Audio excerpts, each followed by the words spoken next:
Right now, this is our time in the studio with Carolina Coral. I welcome the viewers of Freedom. Let's get straight to the important news. Ukrainian Defense Forces eliminated 1,070 Russian servicemen just in the past day. According to the General Staff of the Armed Forces of Ukraine, the total losses of the Russian army since the start of the full-scale aggression have exceeded 1,126,000 people. In addition, over the past day, 3 Russian tanks, 2 armored combat vehicles, 43 artillery systems, 2 air defense systems, and 141 units of enemy automotive equipment were destroyed. In the past day, 182 combat engagements were recorded on the front line, according to the General Staff of the Armed Forces of Ukraine. Russia launched 1 missile strike and 101 airstrikes on Ukraine and dropped 225 guided bombs. It also used more than 5,000 kamikaze drones. The highest activity was recorded in the Pokrovsk direction, with 69 attacks by Russian occupiers. Intense fighting continues in the Konstantinivka, Oleksandrivka, and Lyman directions, as well as in the southern Slobozansky sector of the front. The General Staff of the Armed Forces of Ukraine has confirmed new strikes on Russian military targets in the temporarily occupied territories of Ukraine. In Crimea, a radar station in Oleshki, Kherson region, a UAV control center, and an ammunition depot in Makiivka, Donetsk region were hit. The General Staff also clarified the results of the attack on the oil terminal in Feodosia on the night of October 13. There, they managed to damage 16 fuel tanks that had survived the previous attack. A large-scale fire continues at the facility. The main intelligence directorate of the Ukrainian Ministry of Defense inflicted damage on a Russian provider amounting to more than 66 million rubles. One of the largest Siberian internet service providers, Orion Telecom, became the target of a special operation by the Cyber Corps of the main intelligence directorate of the Ministry of Defense. And, according to sources in the main intelligence directorate, this was discovered thanks to a statement made by the affected company to the Russian police. The cyber attack also resulted in a massive leak of users' personal data. The agency notes that Orion Telecom's networks were actively used by Russian security forces for actions against Ukraine. Russian troops strike frontline territories daily with heavy artillery and FPV drones. And every 10th patient that Dnipro doctors receive with severe injuries is a civilian. In Lyman at the end of September, a drone on an optical fiber attacked a medical vehicle. At that time, a medic sustained serious injuries. More on the cynical attacks by Russians on peaceful Ukrainians in a report by Natalia Husak. Yes, it happened right on the road, hit the hood, literally at arm's length from me. It's a white duster with all the identifying markings. Medicine. Andriy remembers in the smallest detail the day when a Russian FPV drone struck the medical vehicle. The man is the director of the primary healthcare center in Lyman, Donetsk region. He was driving, and the nurse was in the passenger seat. They were driving from one clinic to another to pick up medications. In one of the clinics, about 15 people had gathered there, to be honest. And everyone said they needed medication. All age groups, it's blood pressure, diabetes, anti-inflammatory drugs. So, we collected the requests and went to the central clinic to pick up the medicine from the warehouse. However, on the way, the medical vehicle was attacked by an FPV drone. When you're in Lyman often, you hear their buzzing all the time. So, as we were moving, I said, "Girls, keep a close watch. You're upright, my uplift." Just in case, you never know where it might come from. But later, the guys from the police told me they found something. A piece of fiber optic cable, so most likely, someone was lying in ambush somewhere. Waiting? Yeah, waiting, so to speak. As soon as I showed up, he immediately. As a result of the strike, Andrei lost his right leg and underwent all the necessary treatment. Now he's preparing for a prosthesis. After rehabilitation, he wants to return to Lyman to help people again. On the evening of September 24th, Russian troops shelled Nikopol with artillery. Shells landed near a store in the central district of the city. 4 people were wounded at that time, including the young couple Vyacheslav and Victoria. Despite the doctor's efforts, the 21-year-old woman could not be saved. Go in there. That's my daughter-in-law. Oh my God. On October 11th, a kamikaze drone hit the central part of Nikopol. The clerk of a small store suffered a severe head injury. When the medics arrived, Russian forces struck again. The doctors were unharmed, but they couldn't save the young woman. She was 23 years old. In just 1 hour of guilt, we received. During the war, we've received more than 50,000 wounded. Unfortunately, 12% of them are civilians. That's a huge number. In September 2025 alone, Russian forces killed at least 214 civilians in Ukraine. Nearly 1,000 people were wounded. These figures were reported by representatives of the UN Human Rights Monitoring Mission. The population of frontline areas suffers the most. Women and the elderly often become targets of Russian strikes. And since the start of Russia's full-scale invasion of Ukraine, the mission has recorded the deaths of nearly 14,000 Ukrainian civilians at the hands of Russian troops. More than 35,000 have been wounded.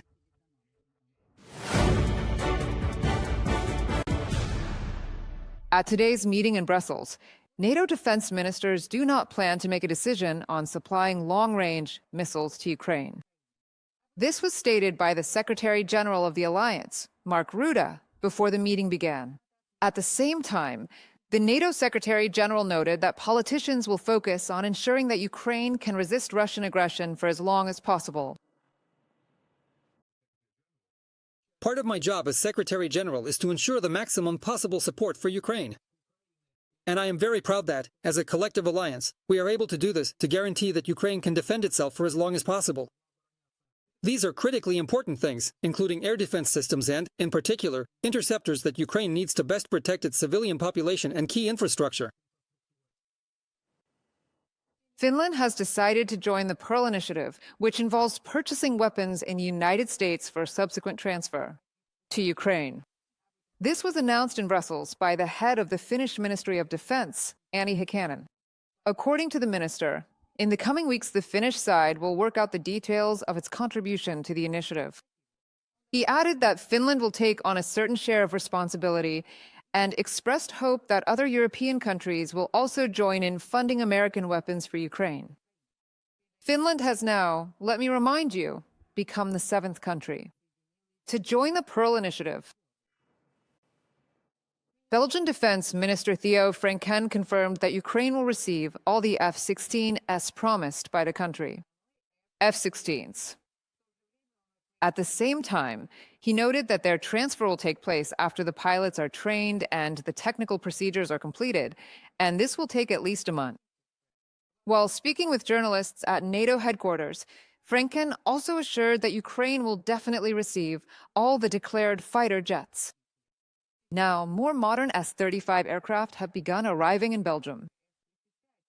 This effectively paves the way for a faster transfer of F-16s to the Ukrainian military. China has increased its exports to Russia of cables and batteries for drones. This is evidenced by data from Chinese customs, which was analyzed by journalists from the Washington Post. Chinese manufacturers have played a key role in expanding drone production at Russian defense industry enterprises. They also help with the development of parts intended for combat use, the authors of the investigation note. My colleague will tell you more details. Andrei Dmitrenko. China is increasing its supply of drone parts to Russia, the Washington Post reports. According to the Chinese Customs Administration, the export volume of some components is expected to increase tenfold between July and August 2025. A key role in this was played by Chinese commercial drone manufacturers, which account for 80% of the global market in this segment. It is thanks to them that Russia was able to ramp up production of drones equipped with fiber optic systems. China's ability to produce large quantities of components at low prices, as well as to quickly develop new prototypes and technologies, gives Russia certain advantages. This has serious consequences on the battlefield, as lighter and longer cables have allowed Russia to expand the range of its attacks on territory controlled by Ukraine. The Russian army is increasingly using fiber optic drones, as they are less vulnerable to electronic warfare, experts explain. According to an investigation conducted by Bloomberg in July 2025, a number of Chinese companies are directly cooperating with Russian military enterprises. This shouldn't be seen as something like at the beginning of the war, when it seemed like things were just being shipped in.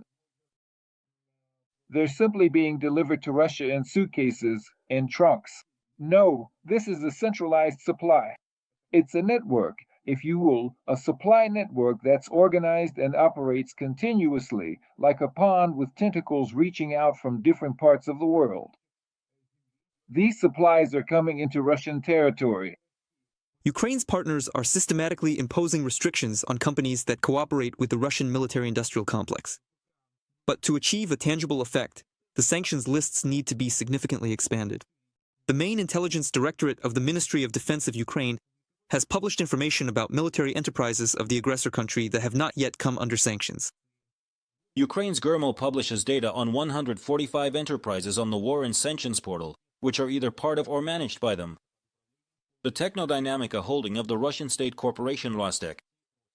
Despite the strategic importance of the holding for the Russian military-industrial complex, 86 out of 145 enterprises remain outside the sanctions imposed by the coalition countries. Among them are manufacturers of key components for Russian missile systems and armored vehicles. From a publication by the main intelligence directorate of the Ministry of Defense of Ukraine on Facebook.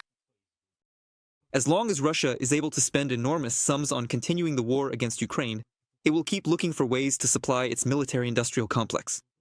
Kiev's partners are convinced that the problem can only be comprehensively solved by depriving Russia of the ability to finance its aggression. The EU is continuing discussions on the 19th package of sanctions against Moscow. In Brussels, they hope to reach a consensus before the European Council meeting scheduled for October 23rd, according to EU Foreign Policy Chief Kaja Kallas. We are working on the 19th package of sanctions in order to put more pressure on Russia to end this war. The Russian economy is already weakened, and we are undermining it even further with our sanctions so that the Kremlin will finally stop funding this war. We have 27 countries, 27 different democracies, and that's why the discussions are ongoing. On September 19th, the European Commission approved a list of proposals that will form the basis of the new sanctions package.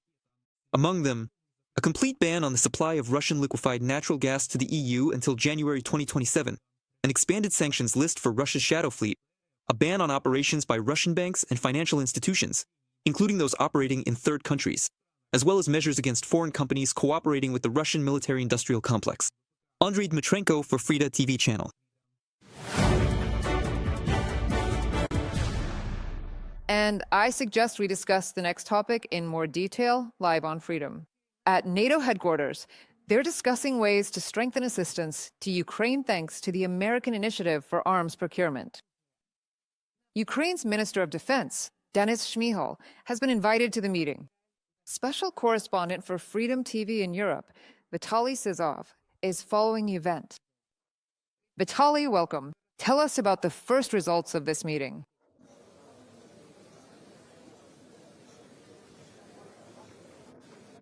Good afternoon, Carolina. The first result is a significant expansion of the initiative. Pearl, NATO head Mark Rutte said that more and more countries are ready to participate in it. And according to his information, already more than half of NATO members are ready, in one way or another, to support this initiative, that is, to fund the purchase of American weapons for Ukraine. Before the start of the meeting, with a similar appeal, the head of the U.S. Defense Department also addressed NATO members. It's now called the Ministry of War. They renamed it not too long ago. And the head of this department, Pete Hegseth, called on NATO allies to actively participate in this initiative and, in doing so, support Donald Trump, the President of the United States, who wants to achieve peace in Ukraine. By sending the maximum possible amount of weapons in order to strengthen Ukraine's position. Let's give the floor to Hegseth. PIL is an initiative in which European countries purchase American weapons and transfer them to Ukraine through NATO for use in combat. And if we've learned anything from President Trump, it's the active use of force to achieve peace. You can secure peace when you are strong, not with loud words or threatening gestures. Peace is established through strength when you have real and powerful capabilities that your adversaries respect. And I believe that's exactly the role of NATO.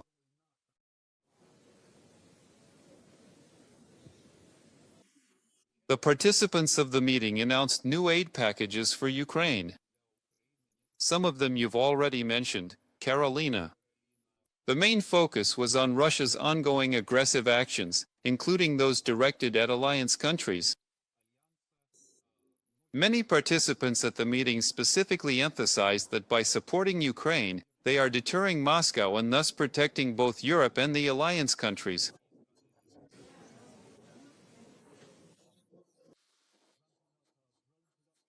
We are also ramping up drone production for Ukraine. This year, we will deliver more than 100,000 units. Together with Ukraine, we are creating new, advanced drones. Putin seeks to test, divide, and distract. And NATO countries are stepping up to hold back the pressure, unite, and become stronger together than ever before.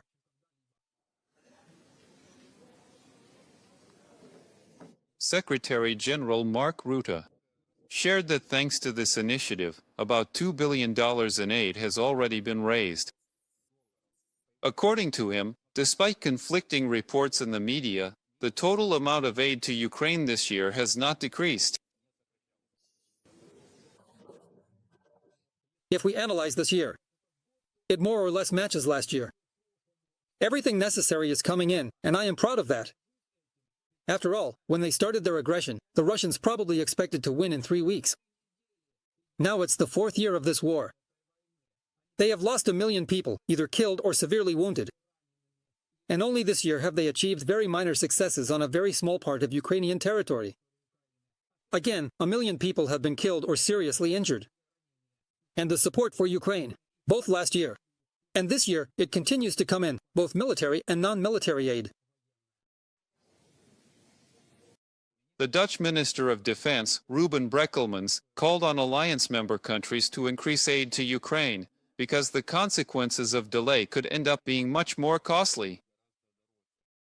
He noted that not long ago he visited Ukraine and, speaking on the ground with Ukrainian soldiers, they told him that the coming winter could be one of the harshest, because Russia is trying to strike at Ukraine's energy system. He called for putting pressure on Russia not only militarily, but also by using Russia's frozen assets to help Ukraine. He also urged for sanctions pressure on Moscow. Our support for Ukraine is more important than ever. We are witnessing massive airstrikes on Ukraine's energy infrastructure almost every day. Ukrainians told me last weekend that the upcoming winter will be the hardest one yet for them. And I believe we must ensure a continuous flow of support to Ukraine. The Netherlands is doing more than ever before. A few days ago, I announced the allocation of 200 million euros in support. Today, we're talking about another package worth 90 million. 4 drones, both reconnaissance and strike types. Because we see that Ukrainian industry is still capable of producing more. That's exactly why we're investing another 90 million to make this happen. As Carolina already mentioned, Finland is joining this American initiative to purchase American weapons for delivery to Ukraine. Lithuania is joining this initiative and will contribute $30 million.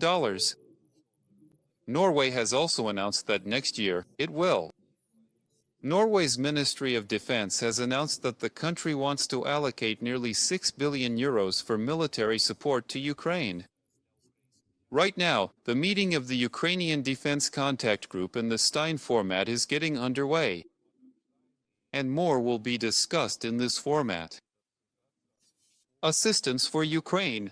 And as a result, it is likely that new aid packages will be announced, which will soon be delivered to Ukraine, but this time not from NATO, but from a broader format, because the Ramstein format brings together more than 50 countries that, in one way or another, provide assistance to Ukraine. I want to note that today, here at the Alliance headquarters, 3 meetings are taking place. This is the meeting at the level of defense ministers has concluded, the working lunch in the Ukraine-NATO Council format is over, and now the final meeting in the Ramstein format is taking place. And we are all waiting for it to end so that we can announce new aid packages and new decisions. Carolina. Vitaly, thank you. Let me remind our viewers who is with us. We were joined by Vitaly Sizov, special correspondent for Freedom Europe TV channel. U.S. President Donald Trump confirmed that he will discuss the supply of long-range cruise missiles. Tomahawk missiles during his meeting with Ukrainian President Volodymyr Zelensky already this Friday, October 17. The American leader also once again criticized the Russian dictator. Trump stated that Putin simply does not want to stop the war in Ukraine. And he doesn't understand why. I am very disappointed, because Vladimir and I had a very good relationship, and probably it still remains that way. I don't understand why he continues this war. This war has brought him so much trouble. Soon it will enter its 4th year. He has lost 1.5 million soldiers. Of course, that includes the wounded and those who have lost their arms and legs, and everything else that happens in terrible wars. This is a terrible war. Subscribe to The Gaze and stay updated on the most important events, top news from Ukrainian all over the world, in-depth analysis, exclusive reports and interviews, all on hand in our channel. Join our community of viewers and stay tuned.